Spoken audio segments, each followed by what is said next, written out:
उन्होंने कि हम केरला की तरह बनना चाहते हैं। इन लोगों की आदत हो गई है बिहार को बाहर जाकर के बदनाम करने का। और ममता बनर्जी के गुंडे कान खोल के सुन लो, अगर आपने कोई गड़बड़ी की, एक एक को चुन करके उल्टा टांग दिया। ममता बनर्जी ये सब नाटक कर रही है, महान नौटंकीबाज है वो। कितने किसानों की आमदनी बढ़ाई और कितने कर्मचारियों को सेवंथ पे कमीशन से पैसा दिया और कितनी बेटियां असुरक्षित है। नमस्कार, मेरा नाम है अभिमन्यु कुमार। अब देखना शुरू कर दिए हैं स्वराज पोस्ट। देखिए, आज गिरिराज सिंह और दिलीप जायसवाल आज जूट उद्योग को लेकर एक कार्यक्रम ज्ञान भवन में किया और इस ज्ञान भवन में बहुत सारे वादे और दावे भी किए गए। आपको बता दें, कहा जा रहा है कि अब जो जूट के लिए बिहार में एक बड़ा जो टेक्सटाइल इंडस्ट्री की हब बनाने की बातें कही जा रही है। और आपको बता दें, दिलीप जायसवाल और गिरिराज सिंह साफ तौर पे क्या कुछ कह रहे हैं, पहले एक एक बात को सुनवाते हैं क्या कुछ कह रहे हैं। अभी केरल में उन्होंने होता है ना कि जब आदमी भाषा बदलता है, तो उन्होंने इंग्लिश में भाषण शुरुआत की, तो बिहार को उन्होंने पुअर स्टेट कहा और बोला उन्होंने कि हम केरला की तरह बनना चाहते हैं। इन लोगों की आदत हो गई है बिहार को बाहर जाकर के बदनाम करने का। आज बिहार पूरे देश को अग्रणी रह करके आगे बढ़ाने का काम कर रहा है। हम किस मामले में पुअर स्टेट हैं? आज पावर प्रोजेक्ट में, आज रोड इंफ्रास्ट्रक्चर में, एयर कनेक्टिविटी में और लोगों के बीच आज जो खुशहाल का माहौल है, तो बिहार को ये लोग बदनाम करते हैं। सर, अभी भी पंजाब में बीजेपी दफ्तर के सामने एक बम हुआ।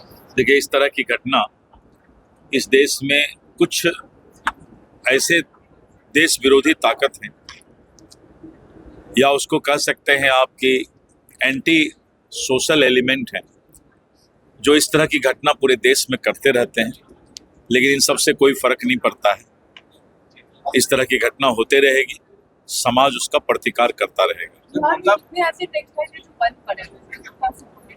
अभी वही बात हो रही थी कि टेक्सटाइल तभी होगा जब फाइबर होगा, और इस पर जो है कल्टीवेशन बढ़ाने की आवश्यकता है, फाइबर की क्वालिटी अच्छा लाने की आवश्यकता है।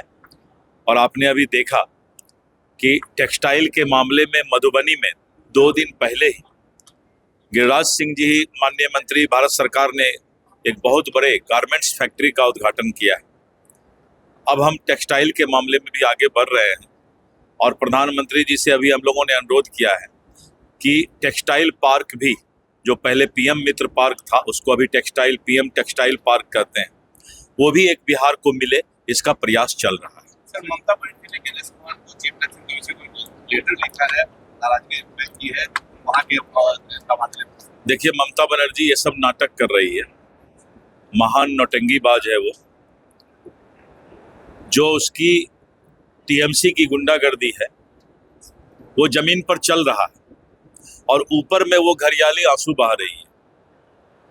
तो हाथी के दांत दिखाने के और खाने के अलग अलग, तो इनकी नीचे में जो है, जो इनका कार्यकर्ताओं की गुंडागर्दी है, वो आज भी वहां पर जो है इलेक्शन तक ये यही प्रयास में है कि उसी तरह बूथ को लूट करके और फिर से जो है सत्ता में काबिज हो जाए।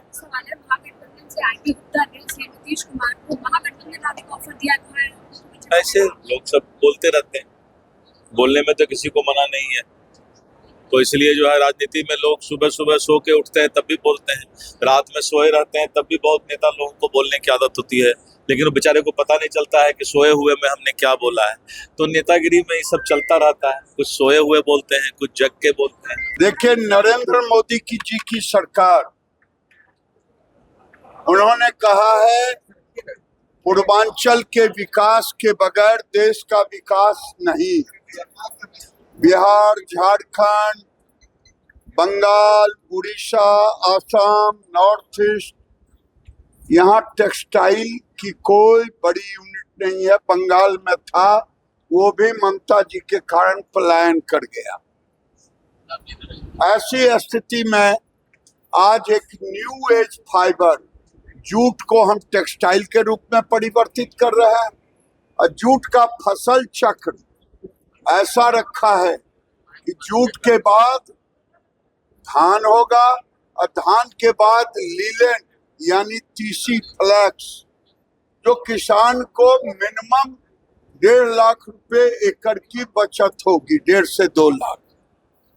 और जब यहाँ फाइबर होगा, बैम्बू का फाइबर, अकमन का फाइबर, अकमन एक ऐसा है जो महादेव पर चढ़ता फूल, लेकिन उनकी रुई पश्मीना से पतला होता और उलन से ज्यादा गर्म होता।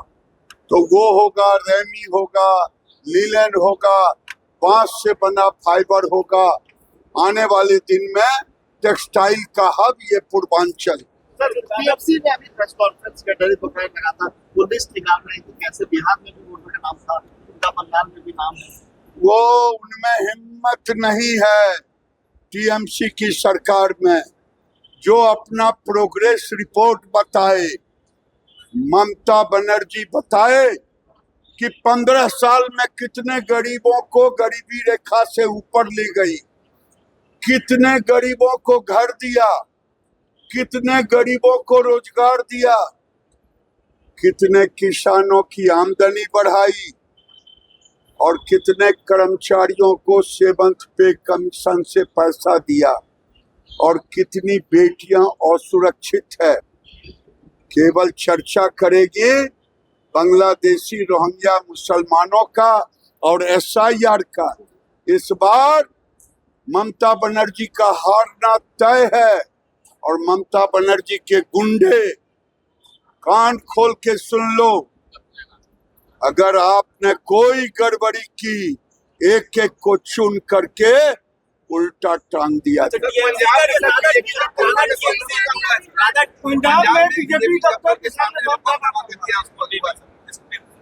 ये वहाँ की सरकार जब खालिस्तानियों को अपने साथ जोड़ेगा तो ये रोपे बबुल तो आम कहाँ। बाकी अब बने रहिए स्वराज पोस्ट के साथ। बाकी को बहुत शुक्रिया, बहुत धन्यवाद।